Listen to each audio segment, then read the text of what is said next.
The greatest threat to our environment, to our nation, to our world is global warming. We all agree on that. That's settled science, right? As a result, the highest risk companies, the ones that are the greatest risk to your reputation if you're a bank, would be the Koch brothers, according to Harry Reid, right? It would be all the carbon emission companies. We've got to shut off their access to banks and cash and certainly checks. Is that absurd in this environment that if every single week the Senate Majority Leader, a man who's done so much oversight on the Koch brothers, can't help himself but to mention on the Senate floor the Koch brothers because they, in fact, are putting out carbon and that's destroying our environment, and everything from hurricanes to just bad weather is caused by that.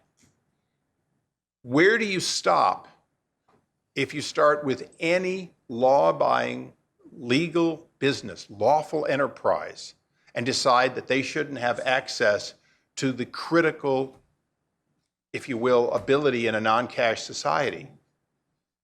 Now, in our report, we listed a few companies, and that's why these are kind of important, that the FDIC targeted specifically.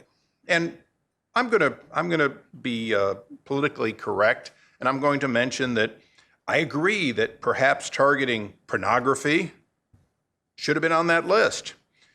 Pyramid sales schemes, well, to the extent that they were like the other example, Ponzi schemes, they should have been on that list. Ponzi schemes, of course, are there. There are unlawful businesses listed there, inherently unlawful. A Ponzi scheme is inherently unlawful. But mixed in there are telemarketing. Now, the largest single consumers of telemarketing that I know of, at least every 2 years, are, well, the President of the United States, the Senate, the House, state officials. Are we to say that I can only deal in cash if I want to have somebody do a robocall? Or is the intent of the FDIC to make sure that we can't do robocalls? And does that mean that OFA, the President's PAC, won't be able to do them? Now, for many people, that might feel pretty good not getting those calls. But I put these up because they targeted firearm sales and ammunition sales. These are the companies. America's largest single company as far as employment, private sector company, Walmart. These are the people who sell guns and ammo. Are we going to cut off their ability to have access to banks? Of course not for now. But if you start with payday lenders, not because they're money laundering, not because they're doing some criminal enterprise, but simply because you don't like the interest rates they charge, then you begin picking winners and losers based on whether you like what they do or perhaps like who they give to in their political giving. That's the reality of choke point, is if you empower the government to pick winners and losers within lawful enterprises, there is no place for you to stop. Is there a problem in a cash economy? Absolutely. And I didn't bring a slide for this one, but you can all go to The Economist and see this lovely lady who is a dancer, who apparently receives large amounts of cash while dancing. She found herself cut off because she was putting too much cash in to support her children. Now, what did they effectively do? They've said, if you've got cash, stay in a cash economy. So I'm going to go through that list again for a moment. And I'm trying not to lecture, but this is so frustrating. Cable box descramblers, I guess they would sell cash, and I'm not sure that they're a lawful enterprise. But firearm sales and ammunition sales, what if these companies get out of it because they don't want to be hassled by the FDIC? Are all firearms and ammunition going to now be sold for cash anonymously? Is that in the best interest of the American people?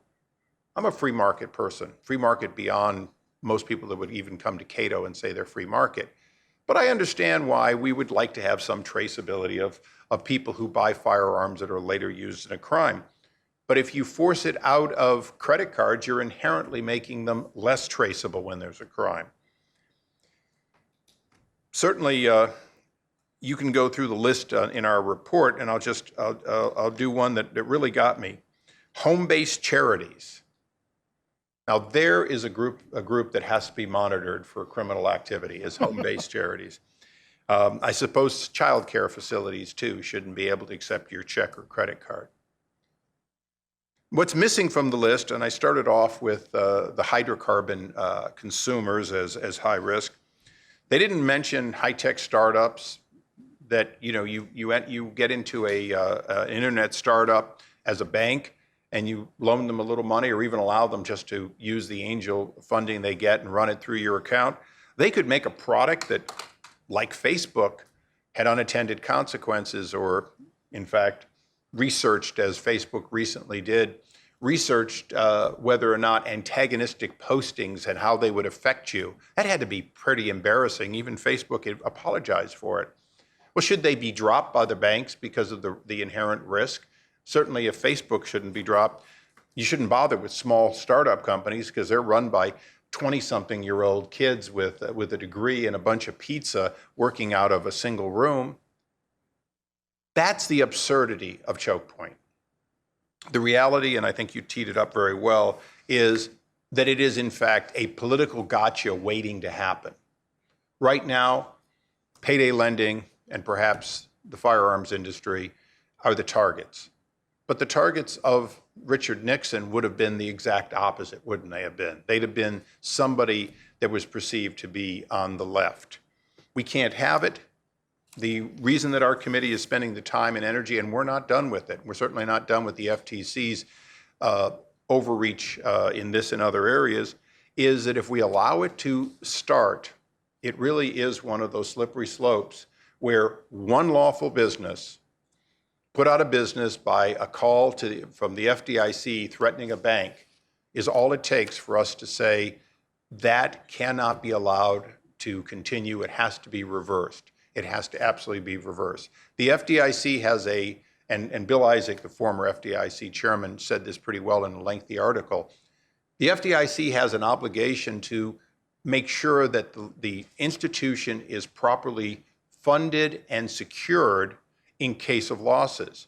But a bank has every single right to engage in a certain amount of risky loans. The FDIC is to ensure that their capital base is sufficient so that the depositor is protected, and particularly the FDIC fund is protected. That's a question of quantity of risky enterprises, not any one enterprise. And I think that's where choke point really crosses the line, is that if you want to loan money to, I'll just say an escort service, since that was on the list, and there's a risk, that has to be weighed. But the FDIC needs to find out, is there a bank that is only loaning to these enterprises or only loaning to firearms? And the answer, of course, is no.